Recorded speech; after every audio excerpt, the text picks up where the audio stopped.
بسم الله الحمد لله والصلاة والسلام على رسول الله وعلى آله وصحبه ومن والاه ثم أما بعد to proceed.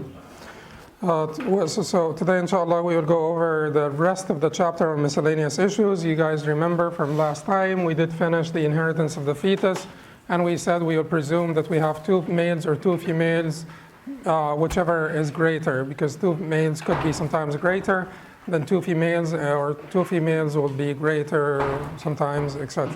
So and then if they ended up to be more than two, then they'll still get their fair share of the inheritance. They'll go back and take from the rest of the heirs. And Imam Malik would require them to wait until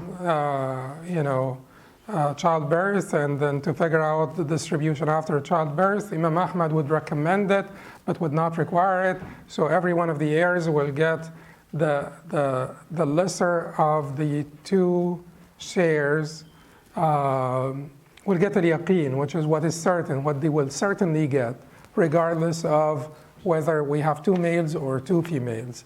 Why did they just limit it to two males and two females? Because aside from, more than two would be extremely rare. And then we will talk today about, so this was already done. We covered this last time. We're not going to repeat it. Today we will talk about the inheritance. Wait a second. No, not the term. Before this, the inheritance of the missing. Inheritance of the missing.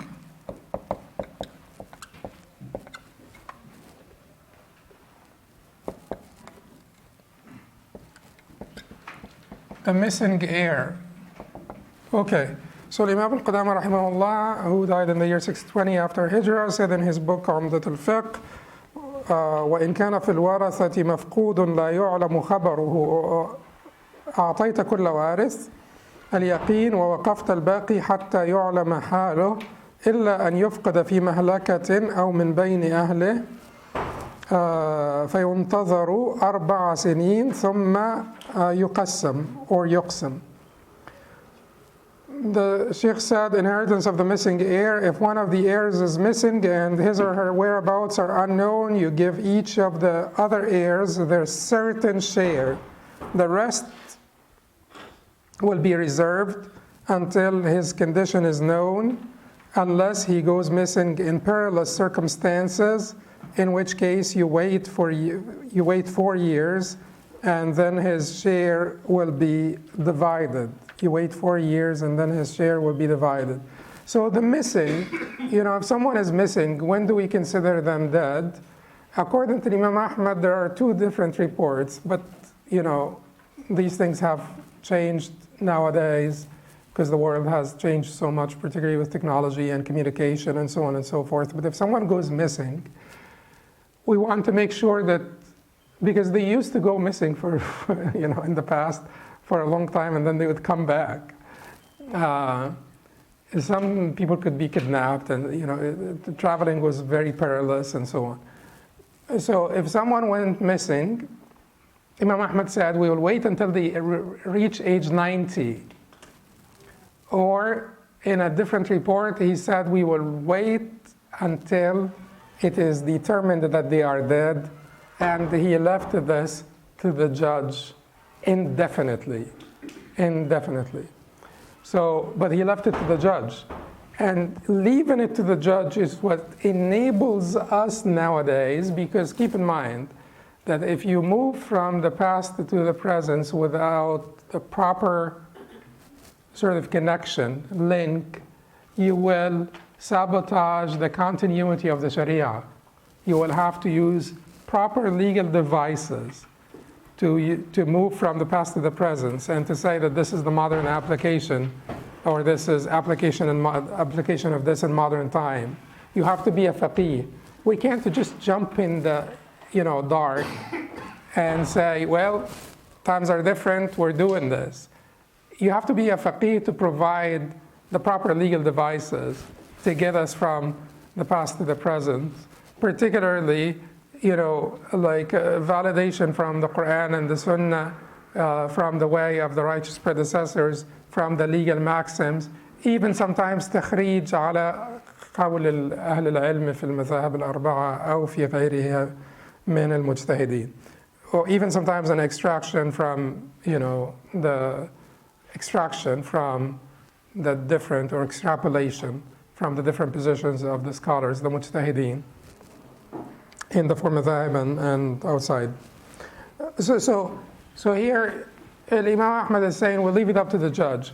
Okay, we will take that. We will leave it up to the judge. So nowadays, most of the laws in Muslim countries certainly will not wait until the person becomes 90 years old or until it is known that they are dead. But they'll give a certain time. They'll try to reach them, and they'll give a certain time, and then everybody will be free now, to just move on with their lives, including the wife. She can move on with her life. Otherwise, if we wait, then she will have to wait. So that's what we do nowadays. So we will give them what is certain. What is certain sometimes is basically we are not judging. We're not judging. There are a couple of issues here that we need to mention. We're not judging whether he died or not. So we're not saying that they are alive, and we're not saying that they're dead. We're saying that we're waiting to figure out. So if we're waiting to figure out, let us say, I'll give you an example where if the mafqud, if the missing was alive, it would be better for some of the heirs. Can this happen? If the missing is not dead, some of the heirs will get more than if the missing is dead. What is the case scenario? Huh?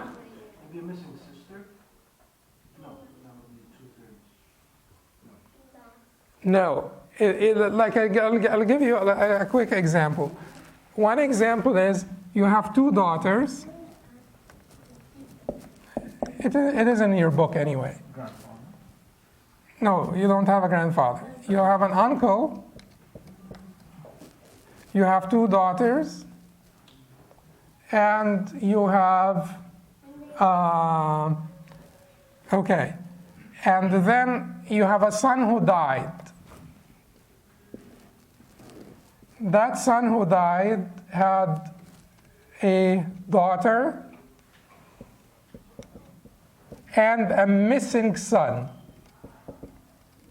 Missing son. Okay, so the deceased had two daughters, had, this uncle here would be the uncle of the two daughters, or could be the uncle of the deceased as well. It doesn't matter actually. Could be the brother of the deceased or the uncle of the deceased, paternal uncle of the deceased. The deceased also had a son, but his son died before him. His son had a daughter and a missing son. Okay, that daughter of the son, if the missing son had died, how do you divide the inheritance here? Two daughters get what? 2/3. Okay. What happens to the remaining 1/3? Well, we'll go to the uncle. How does he inherit it? As a residuary heir, asaba. Okay. So the daughter of the son. If we had one daughter here, does the daughter of the son get anything? Yes. Yes. Thank you. 1/6. The remainder of the 2/3. The difference between 2/3 and the 1/2 that the one daughter will get. She will get 1/6. But we have two daughters. She does not get the 1/6. She's not asaba by herself. If her missing, that is her missing brother now. If her missing brother was actually alive, what happens here? They get the 1/3, not the uncle. They get the 1/3, not the uncle. So it will be asaba bil ghayr. she will be a residuary heir by her brother. A residuary heir by her brother. If her brother is not present, she doesn't get anything. If her his brother is present, she gets something. If he's missing now, then it is better for her that he is alive. Okay, so it is not always that if someone is missing.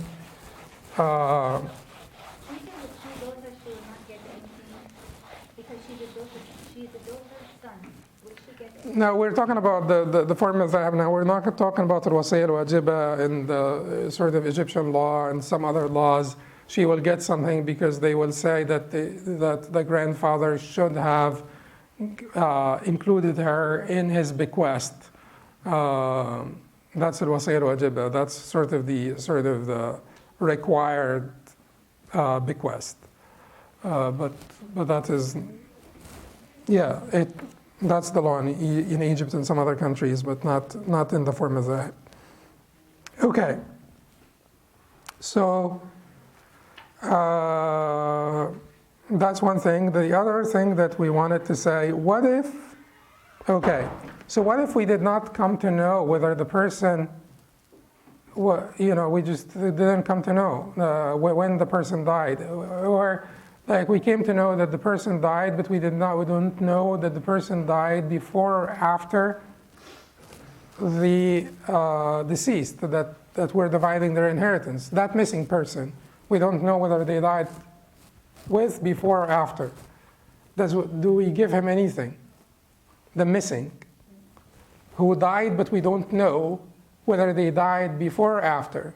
Do we presume that they are alive because the default is that they are alive at the time of the death of the deceased, the one that has his estate divided? No, we don't.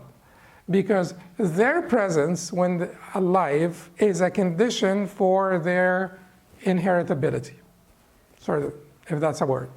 They would not be able to inherit unless we are confident they were alive at the time, so they don't inherit in this case. Before you divide any of these things, the zakat will have to be paid according to the Imam Ahmad. The zakat will have to be paid on the money. If you will wait 4 years or you wait, whatever years, the zakat will have to be paid because the zakat is binding on the money itself.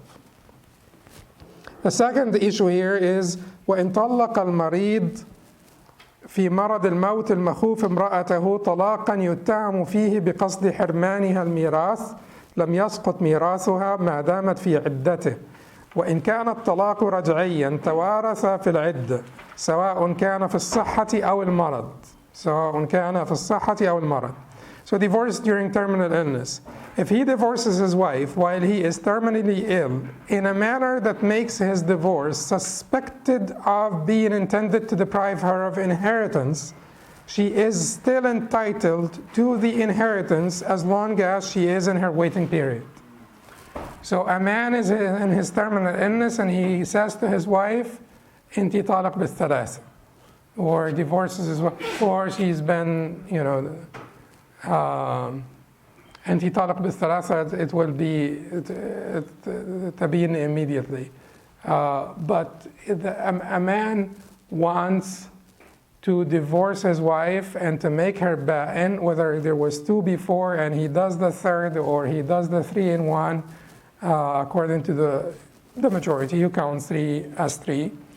So if he does this intending that his wife will be ba'in from him, that his wife will be finally divorced from him so that she does not get any part of the inheritance, we will actually give her inheritance from him as long as she is in her waiting period. Imam Ahmad, or in the Hanbali madhab, in the authorized view, not only if she is in her waiting period, indefinitely. So if he is terminally ill and he divorces his wife to deprive her of inheritance, unless she marries or apostatizes, she will get her inheritance from him even after 25 years. I mean, if he stayed terminally ill for 25 years, and she did not apostatize, and she did not get married, she will inherit him after 25 years of divorce. And that's the authorized position in the madhab. Why? الجزاء من جنس العمل ومن استعجل شيئا قبل أوانه عوقب بحرمانه. Whoever does something, tries to circumvent the Sharia, he will be punished by the opposite of what he intended. Punished by the opposite of what he intended. So he intended to deprive her of the inheritance because he knew that he's about to die.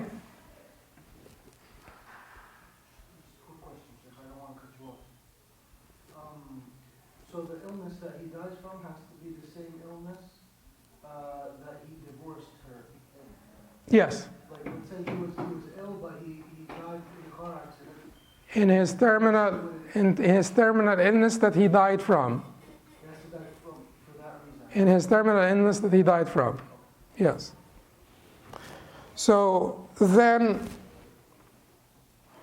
the Sheikh said, وإن كان الطلاق رجعيا توارث في العدة سواء كان في الصحة أو المرض.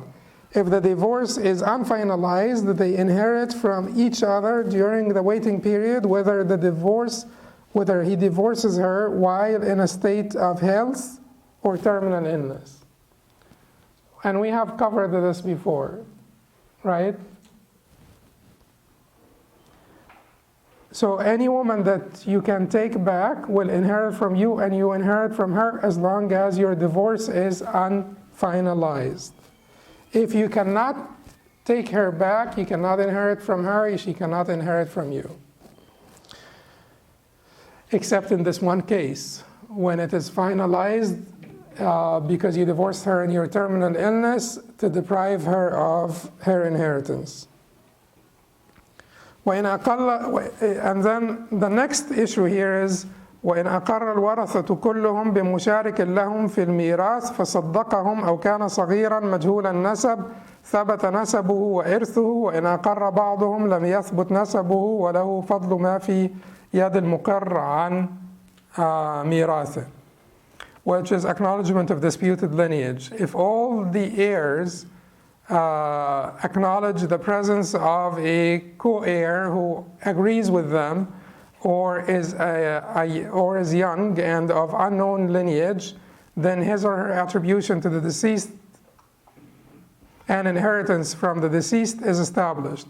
If only some of the heirs admit this, the attribution to the deceased is not established. Still, he or she will get the difference between the received share of the inheritance of those heirs who admitted it and the presumptive share had he or she been eligible for inheritance. Okay, so you have like a deceased was survived by two sons. Two sons, that's a simple example. Two sons. The two sons recognized that there is another son, a third son. They recognized him. He was not known to be the son of the deceased, but the two sons recognized him. His lineage will be established and his inheritance from the deceased will be established. So we will divide the estate between three sons. If one of the two sons recognized him, the other one did not recognize him, what do we do? Certainly, if his lineage is established aside from the two sons, like the testimony of two just witnesses or something that would establish his lineage, their denial does not matter. But we're talking about someone who does not have an established lineage by any means of establishment of lineage. One son recognized that we do have another brother. One son said, no, he's not the son of our father. So what do we do in this case? So when we divide the inheritance, one son gets 1/2 and one son gets 1/2. The one who denied gets his 1/2 and walks away with it. The one who said, this is our brother, no, he will not divide with him. So we will presume that he's actually the brother. So if he was actually the brother, each one of them will get 1/3. 1/3. You are the son who is acknowledging that this other man is your brother. Are you acknowledging that? Yes. Well, if he is really your brother, then each one of you will take 1/3. So we will not give you the 1/2.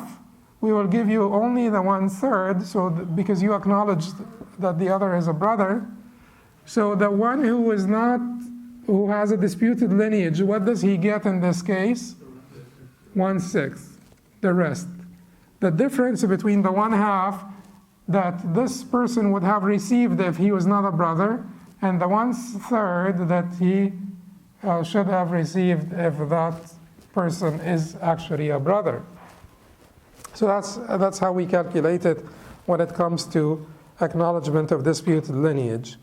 And Imam ibn Qudamah rahimahullah did not actually address the issue of the people who may have all died at once, which is mirath al-gharqa wal-harqa wal-hadma, those who drowned and died in fire or under the rubble, drowned, whatever disaster that happened, and all the people, the whole house was burned. Who inherits from whom now? We don't know who died first. We do not know who died first. So, what do we do when people die all together at the same time, or around the same time? What do? We have 3 different possibilities, right? 3 different possibilities. We know some died before others.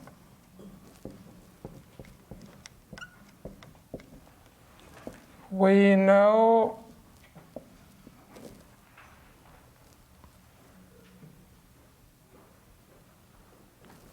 some died before others.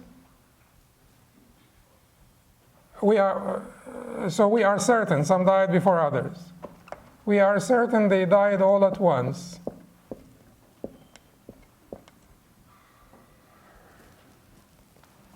We are unsure if they died at once or died one before the other. If they died one before the other, then we don't have a problem, right? Yeah, because the one who died first gets his estate passed on to the one who died last. When we know that they all died at once, what do? Yeah, they don't inherit from each other. They do not inherit from each other. When we don't know who died first and who died last, what do? Now, we have 2 different scenarios. The sort of the family members make claim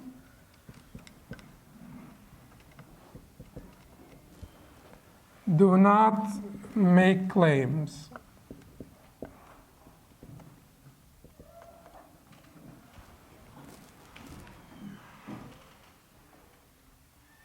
If the family members make claims that some died before others, if the family members make claims that some died before the others, then we will ask them to prove their claims.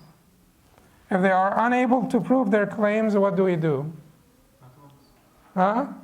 Take oaths. يتحالفوا. Take oaths. After they take oaths, and if they all take oaths, then what we do?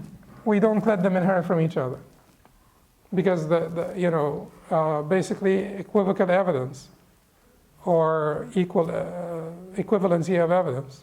So we don't let them inherit from each other. If they don't make claims, then we make them inherit from each other. So I'll give you an example. So we have X and Y. They are brothers. And in this case, we'll go back to the issue of wala or allegiance. X is the emancipated slave of A. Y is the emancipated slave of B. and they didn't have any other heirs. X and Y were in a ship together and it sank. And we don't know whether X died first or Y died first. Naturally, what would happen? B, who emancipated Y, will get their inheritance. A, who emancipated X, will get their inheritance, will get X's inheritance. In this case, if they died together in a ship, B will get the inheritance of Y, of X, and Y will get the inheritance of Y. Huh? A will get the inheritance of Y, B will get the inheritance of X. Crisscross. Why? Because since they died at once and no claims, we will make Y and X are brothers and they don't have anyone else. So we will make Y inherit X and X inherit Y. And that is without, we will make Y inherit X without X's inheritance from Y, because otherwise we'd fall into infinite loop. We will just make Y inherit X and X inherit Y. Why don't they inherit A, B inherit Y, and A, X? Okay, so, okay.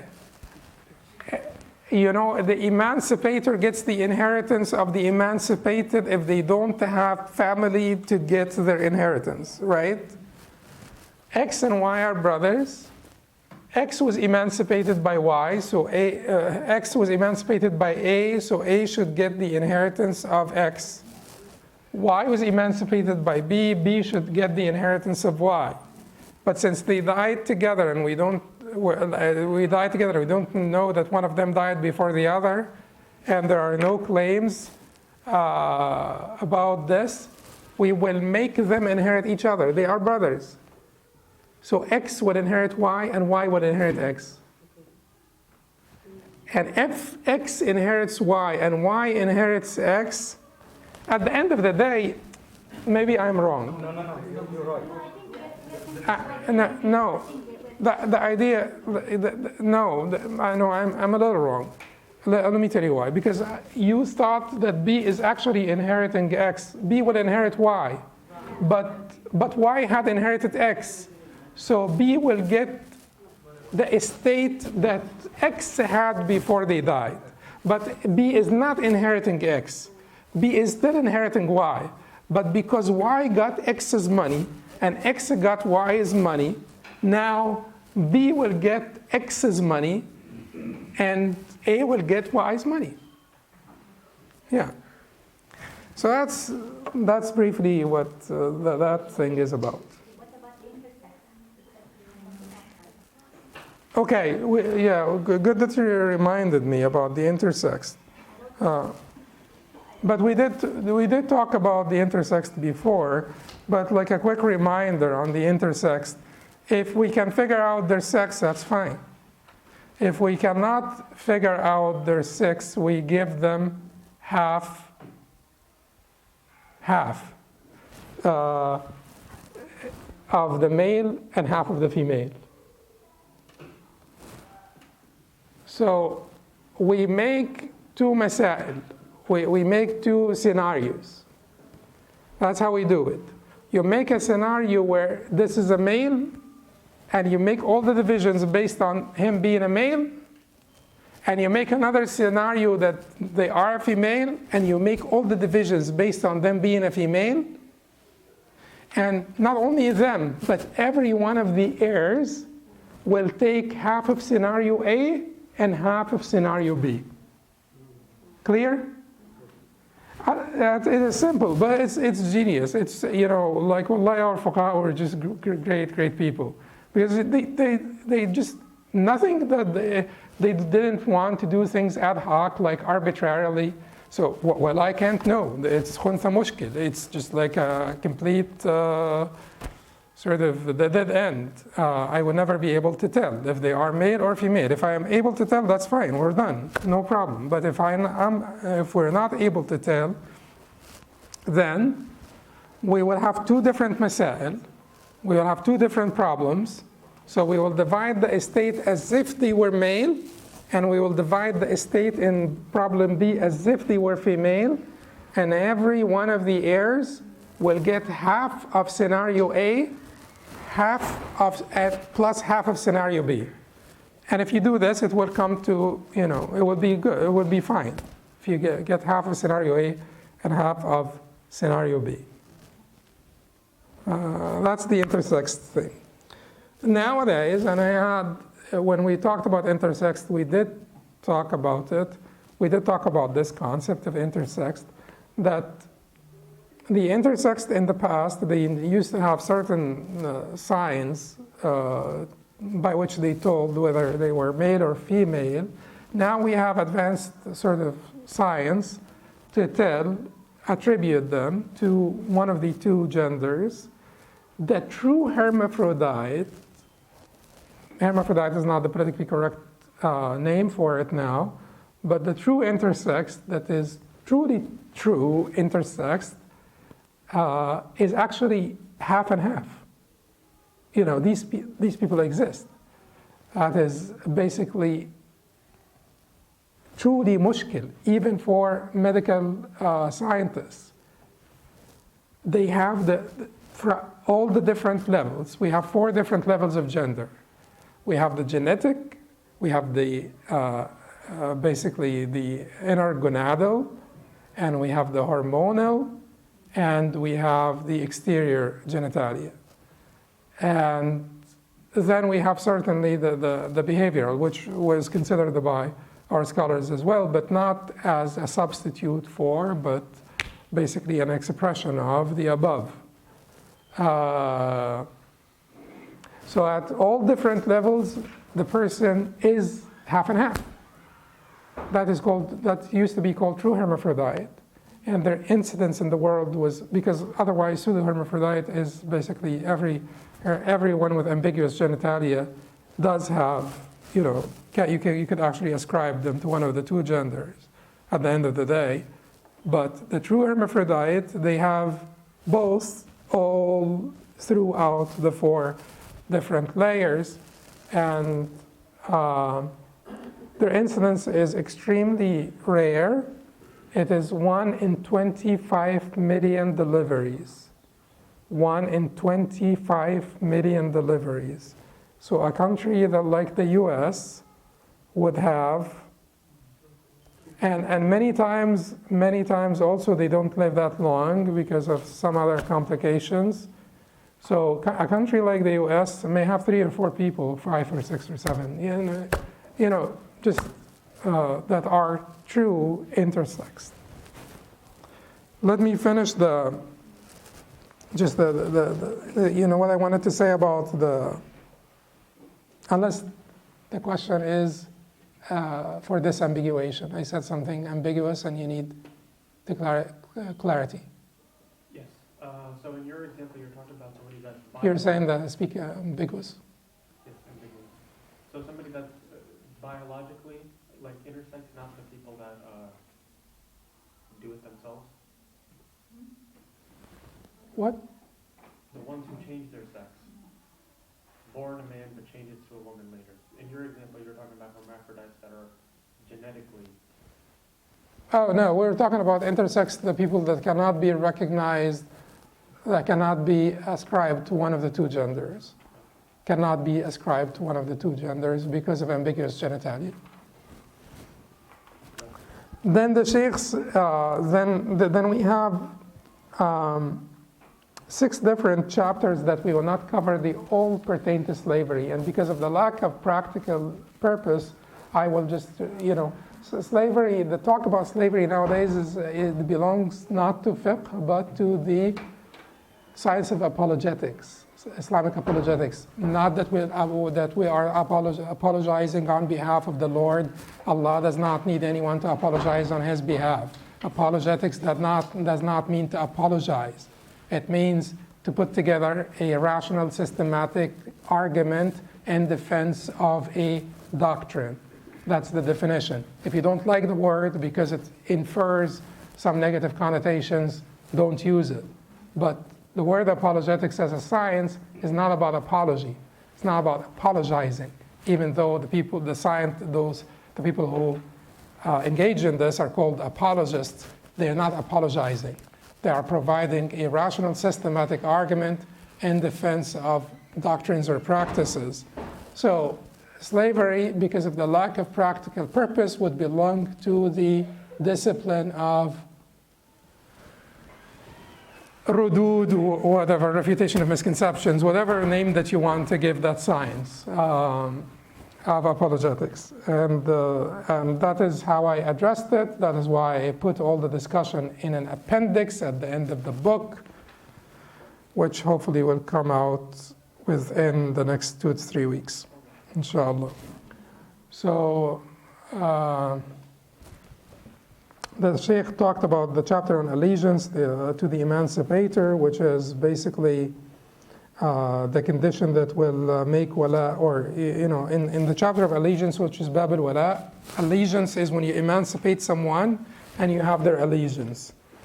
Allegiance means that if the person died before they had their own family that would inherit from them, you will inherit from them.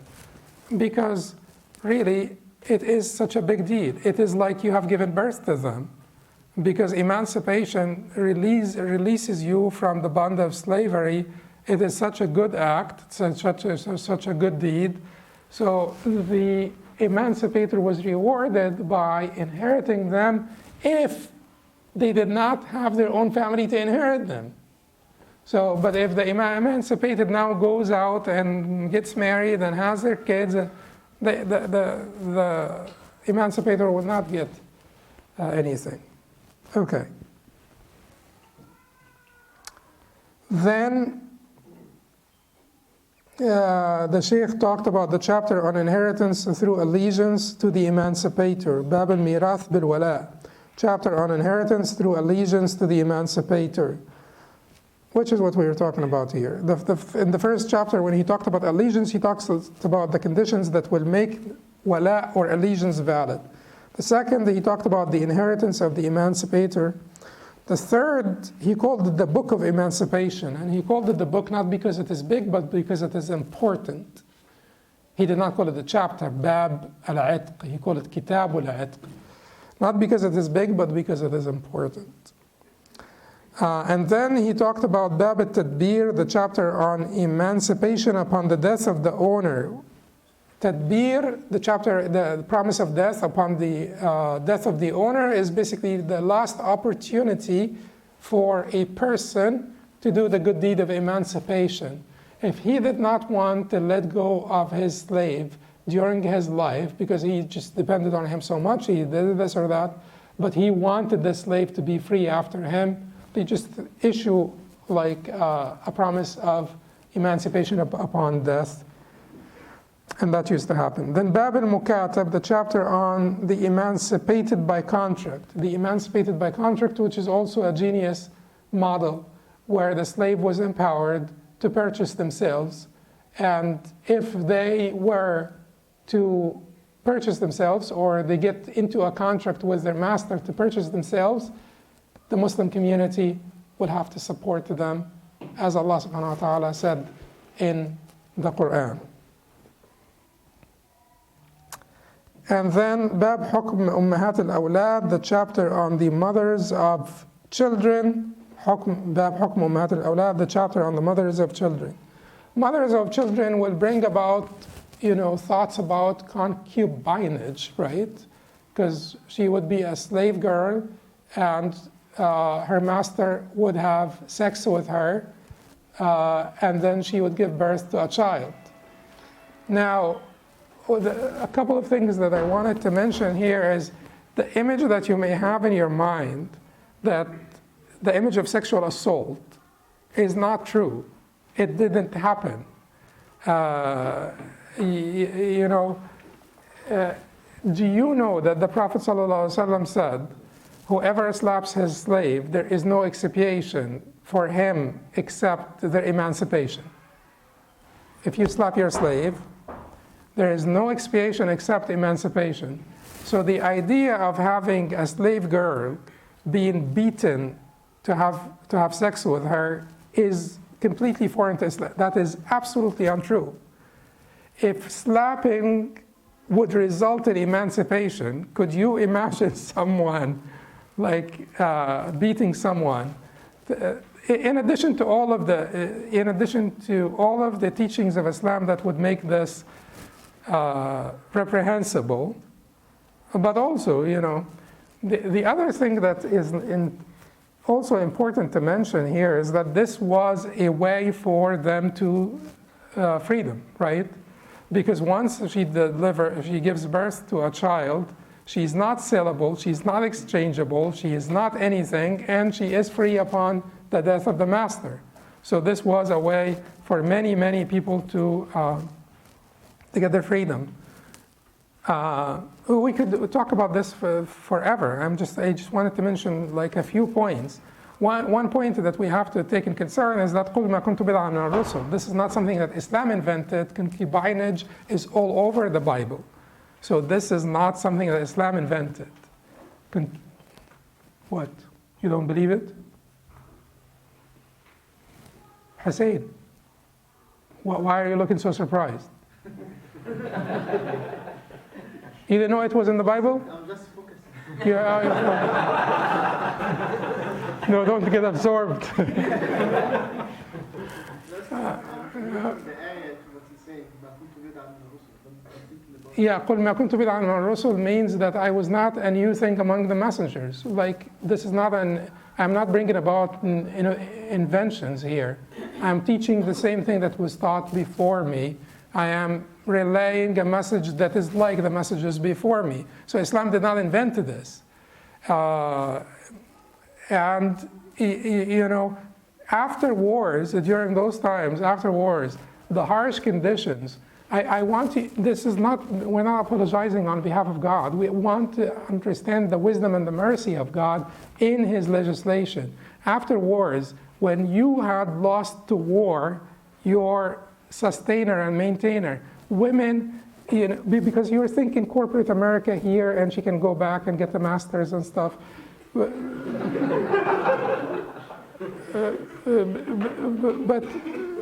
But women did not survive in the harsh circumstances when they lost their sustainers. So to make a particular person responsible for them, that was it.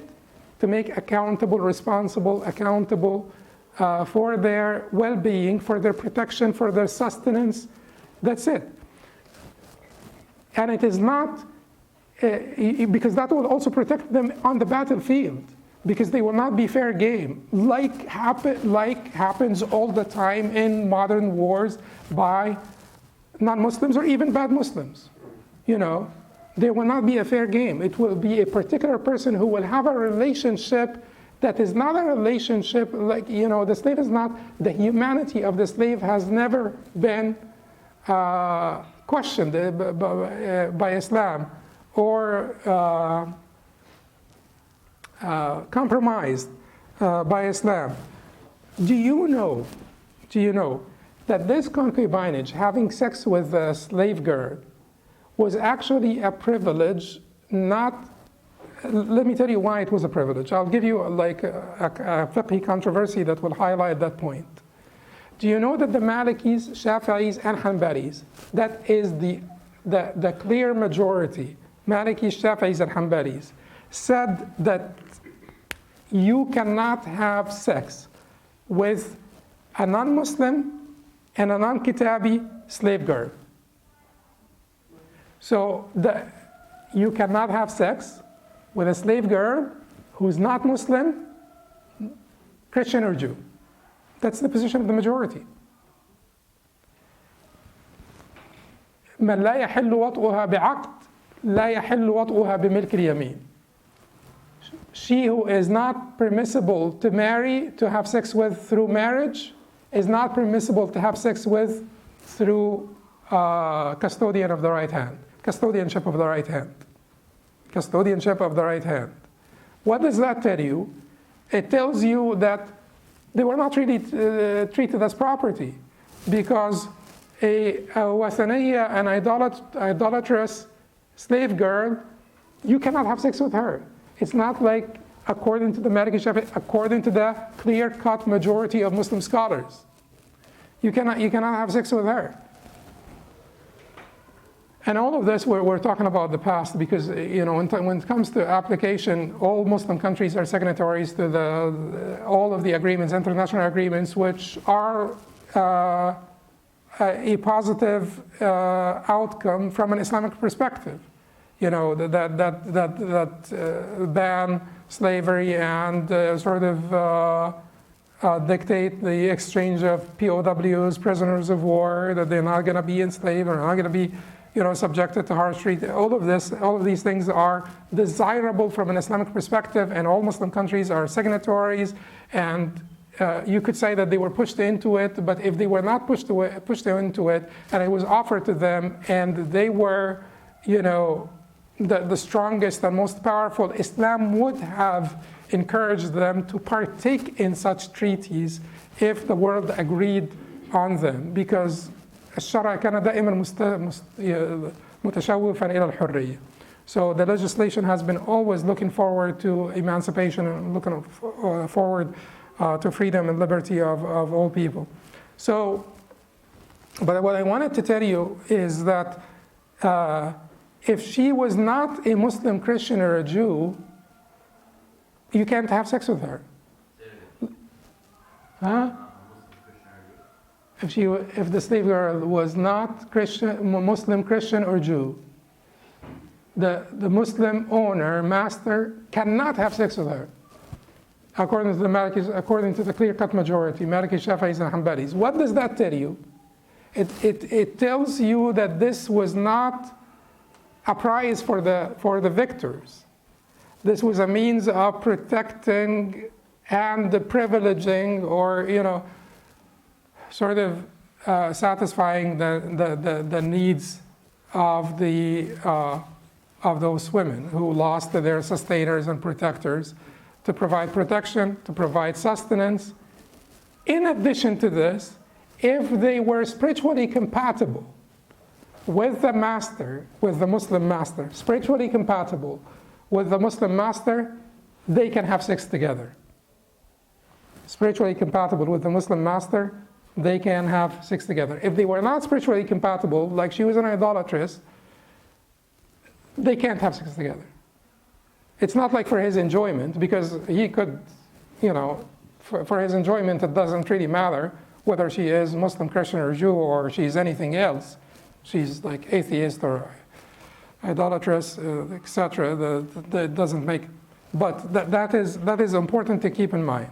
So there are many points that you want to keep in mind. One of the most important points is we're not talking about this as a branch of fiqh for practical purposes. We're talking about this as a branch of Islamic apologetics for explanation, so that people don't have, the discomfort about what their Lord had legislated, and so that people understand, the progression of things, and so that we're also providing the people with basically the proper legal devices to say to them, this is how we moved from there to here, through these proper legal devices. Well, يا أيها الذين آمنوا أوفوا بالعقود, we who believed, fulfill your covenants. If we agree on a covenant, and this covenant is desirable, the outcome of the covenant is desirable to us, then we will have to fulfill our covenants. But there are many, many points that we can mention. So the image that someone gets a woman off of the battlefield,